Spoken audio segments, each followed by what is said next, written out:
Oke, baik, anak-anak kami semua kelas 11. Jadi hari ini kita bahas materi hidrolisis garam. Nah, ke kalian sudah kami kirimkan apa yang akan kita pelajari selama masa libur untuk mengantisipasi berkembangnya wabah virus corona ini. Jadi di sini kalian gunakan waktu benar-benar untuk belajar, ya. Jadi kita bukan liburan, tetapi libur untuk mengantisipasi supaya jangan tertular. Nah, di sini hari ini kita akan belajar tentang hidrolisis garam. Hidro itu artinya air, lisis artinya penguraian. Hidrolisis garam artinya penguraian dengan menggunakan air.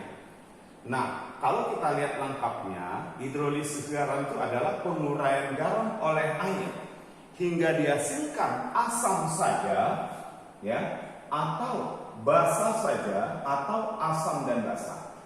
Nah, dari pengertian ini kita bisa lihat bahwa ada 3 kemungkinan hasil hidrolisis garam. Apa saja? Asam saja, basa saja, atau dua-duanya. Nah, kalau garam itu dihidrolisis, ternyata dia hanya menghasilkan asam saja, maka hidrolisisnya disebut hidrolisis sebagian. Begitu juga kalau dia hanya menghasilkan basa saja, hidrolisisnya disebut hidrolisis sebagian. Tapi seandainya dia menghasilkan dua-dua, maka hidrolisisnya adalah hidrolisis total atau hidrolisis sempurna. Nah, tetapi pada materi hidrolisis garam ini, di sini kita nanti selain harus bisa membuat reaksi hidrolisis, juga menghitung pH larutan garam. Itulah intinya sebenarnya, menghitung pH larutan garam. Untuk menghitung pH larutan asam, kalian sudah pernah pelajari. Menghitung pH larutan basa juga sudah, ya. Jadi hari ini kita akan belajar bagaimana cara menghitung pH larutan garam. Nah, tapi sebelumnya kita harus tahu dulu bahwa garam itu tersusun atas asam dan basa. Di penggaraman 1 sudah kita pelajari bahwa asam ditambah basa hasilnya apa? Garam tambah air. Nah, untuk itu kita perlu tahu dulu asal muasal garam itu. Berarti di sini kita harus tahu apa asam kuat itu dan apa basa kuat itu. Nah, ini sekedar mengulang saja, ya, supaya kalian ingat kembali. Asam sulfat, asam nitrat, asam perklorat, asam klorida, asam bromida, dan asam iodida. Itu termasuk asam kuat. Sedangkan basa kuat ini masih sebagian. Pokoknya basa kuat itu adalah basa-basa golongan 1A dan golongan 2A, kecuali BeOH 2 kali, ya. Oke, baik. Nah, ini dia. Sekarang kita akan pelajari bagaimana cara membuat reaksi hidrolisis garam. Ini saya ambil contoh. Misalnya ada garam natrium fluorida.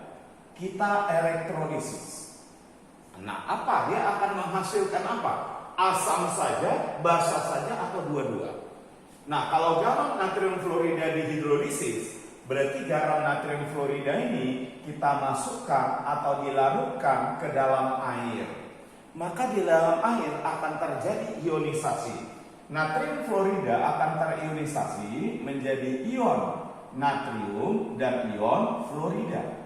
Nah, sedangkan H2O ini nanti akan terionisasi secara setimbang menghasilkan ion OH- dan ion H+. Sekarang kita jumlah. Nah, ketika kita menjumlahkan yang kiri, nggak ada masalah, jumlahkan aja.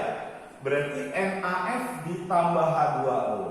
Nah, dijumlahkan aja langsung. NaF ditambah H2O. Hasilnya, nah, pada saat kita menjumlahkan yang kanan, ingat ya, perlu diingat nih. Kalau kuat, dia jangan disatukan. Kalau lemah, dia disatukan. Nah, coba. Kalau kuat, jangan disatukan. Kalau lemah, disatukan. Coba kita lihat. Na plus dengan OH-. NaOH. Oh, NaOH itu kuat. Kalau kuat, jangan disatukan. Berarti kita tulis seperti ini. Na plus ditambah OH-. Nah, itu dia. Kemudian selanjutnya, H plus dengan F-. HF itu kuat atau lemah? Nah, kalau kita perhatikan di sini nggak ada asam fluorida, berarti lemah. Kalau lemah dia kita satukan. Nah, inilah reaksi hidrolisisnya. Reaksi hidrolisis dari garam natrium fluorida. Nah, tetapi perlu diingat bahwa di dalam garam ini ada ion yang kuat dan ada ion yang lemah. Yang kuat itu yang ada di sini, yang lemah nggak ada di sini, nggak ada di sini. Coba kita lihat Na, ada nggak di sini Na? Nah, Na ada, berarti Na ini ion kuat. F- ada nggak di sini? Nggak ada, berarti F- itu ion lemah. Yang bisa dihidrolisis itu adalah ion yang lemah. Dalam hal ini F-nya. Karena Na-nya tidak bisa dihidrolisis, udah kita buang saja Na kiri, buang Na kanan. Coba kalau ini kita buang Na-nya di kiri, yang tinggal apa? F-. Nah, tambah H2O menghasilkan. Nah, Na plusnya kita buang supaya sama. Nah, OH- ditambah HF. Inilah reaksi hidrolisis garam NaF. Ini reaksi hidrolisis garam NaF. Jadi kita mau tulis seperti ini boleh, mau ditulis seperti ini boleh, ya. Nah, sekarang saya tanya, pada hidrolisis garam NaF, apa yang dihasilkan? Asam saja, basa saja, atau dua-dua? Nah, yang dihasilkan di sini ternyata hanya asam saja. Yang dihasilkan hanya asam saja. Tapi kalau ditanya, larutannya bersifat apa? Larutannya bersifat basa. Yang dihasilkan lihat, yang bentuknya molekul. Sifatnya ditentukan oleh yang ion. Jadi dia bersifat basa, tapi yang dihasilkan di sini adalah molekul asam lemahnya. Maka hidrolisisnya ini adalah hidrolisis sebagian, ya. Nah, ini namanya hidrolisis sebagian karena yang dihasilkan hanya asam saja. Nah, sekarang coba kita lihat contohnya yang lain. Misalnya begini, saya tulis, ya, garam NH4Cl. Nah, coba kalau garam amonium sianida dihidrolisis, dia termasuk hidrolisis sebagian atau sempurna? Coba ya, amonium sianida kalau kita hidrolisis berarti dia harus dilarutkan ke dalam air. Nah, kita ionisasikan. Apa hasilnya? NH4+ ditambah F-. Karena dia merupakan elektrolit lemah, maka ionisasinya setimbang. Karena dia merupakan elektrolit lemah, ya. Kemudian H2O, ini kalau kita ionisasikan, hasilnya adalah OH- ditambah H+. Oke, sekarang coba kita jumlah. Ingat tadi menjumlahkan yang kiri tidak ada masalah, dijumlahkan aja. Berarti ini NH4Cl, ya, NH4Cl kita tambah H2O. Nah, ketika kita menjumlahkan yang kanan, ingat tadi kalau lemah dia disatukan, kalau kuat dia pisah, ya. Nah, NH4 plus OH-, NH4OH. NH4OH itu merupakan basa lemah. Yang merupakan basa kuat itu basa golongan 1A dan golongan 2A. Karena dia lemah, dia kita satukan NH4OH. Nah, kemudian ini, ya, kemudian Cn-, ya. Nah, H plus dengan Cn- jadi HCN. Kuat atau lemah? HCN itu lemah. Kalau lemah, maka dia disatukan. Pada hidrolisis garam NH4Cn, apa yang dihasilkan? Asam saja, basa saja, atau dua-dua? Ternyata dihasilkan dua-duanya. Maka dia hidrolisisnya hidrolisis sempurna karena dihasilkan dua-duanya, ya. Jadi kalau seperti ini dia nggak bisa diionkan begini karena dia merupakan garam yang berasal dari basa lemah dan asam lemah. Oke, baik. Nah, berikut satu contoh lagi. Misalnya ada garam KCl, kita hidrolisis, berarti dia harus dilarutkan ke dalam air. Nah, kalau ini kita larutkan ke dalam air, ionisasikan, dia mengalami ionisasi K+ dan Cl nih. Jadi kalau ada ionnya yang kuat, dia itu ionisasinya sempurna, satu arah. Ya, kalau ada ion yang kuat seperti ini, ada ion yang kuat, Na kuat, satu arah. Tapi kalau di sini dua-dua ion penyusunnya lemah, dua arah, ya. Nah, H2O kita ionisasikan, apa hasilnya? Hasilnya adalah OH- ditambah H+.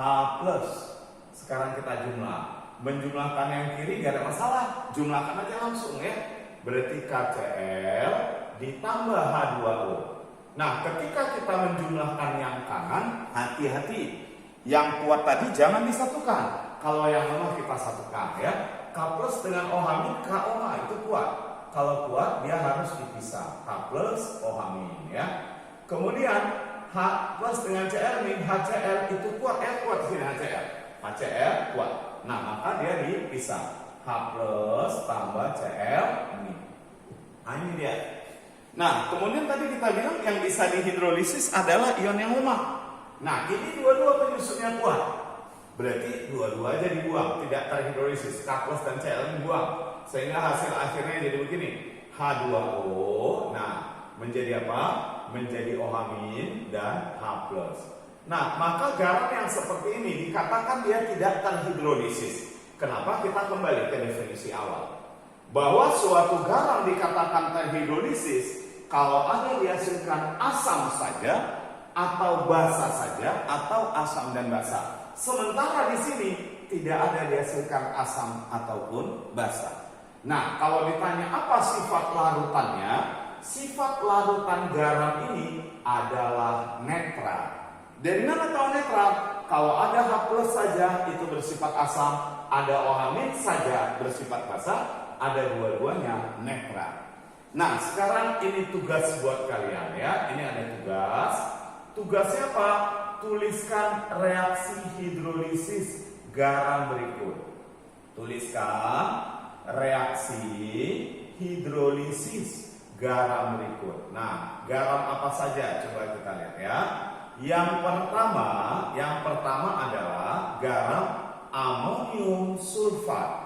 NH4 2 kali SO4 ya. Kemudian yang kedua, garam kalium karbonat K2CO3 ya. Yang berikutnya garam amonium asetat. Amonium asetat itu CH3COONH4 ya. Kemudian yang berikutnya yang keempat yaitu garam NaBr. Nah, tulis reaksi hidrolisisnya. Tapi jangan hanya reaksinya. Setelah reaksi hidrolisisnya, kalian tentukan sifat larutannya. Tentukan sifat larutannya. Bersifat asam atau apakah bersifat asam, bersifat basa ataupun bersifat netral. Nah, itu dia ya. Nah, kalau ini tadi dia bersifat basa, ada OH-. Ini bersifat netral, ada dua-duanya. Lah, kalau ini gimana? Gak ada dua-duanya. Kalau seandainya garam itu berasal dari basa lemah, asam lemah, tidak ada H+ dan OH-, maka ingat untuk garam seperti ini, sifat larutannya tergantung dari Ka. Ya, sifat larutannya tergantung dari Ka dan Kb. Tergantung dari Ka asam lemahnya dan Kb basa lemahnya. Ka dari HCN dan Kb dari NH4OH. Seandainya diketahui Ka lebih besar dari Kb, maka dia akan bersifat asam. Tapi kalau Kb yang lebih besar dari Ka, dia bersifat basa ya. Kalau sama Ka dengan Kb bersifat netral. Nah, kalau nanti di tugas ini kalian ada temukan garam yang seperti ini, maka di sini kami tugaskan kalian menentukan KaKb-nya. Seandainya garam itu berasal dari basa lemah asam lemah, cari nilai KaKb-nya, cari di buku cetak. Nah, kalau nggak ada di buku cetak, searching di Google ya. Oke. Baik, untuk hari ini kita cukupkan sampai di sini mengenai cara membuat reaksi hidrolisis garam. Oke, terima kasih ya. Tapi jangan lupa tetap berlatih ya. Walaupun kita dalam kondisi libur, tapi bukan liburan. Kita libur ya untuk menjaga-jaga itu aja. Tapi tetap belajar. Oke, terima kasih ya.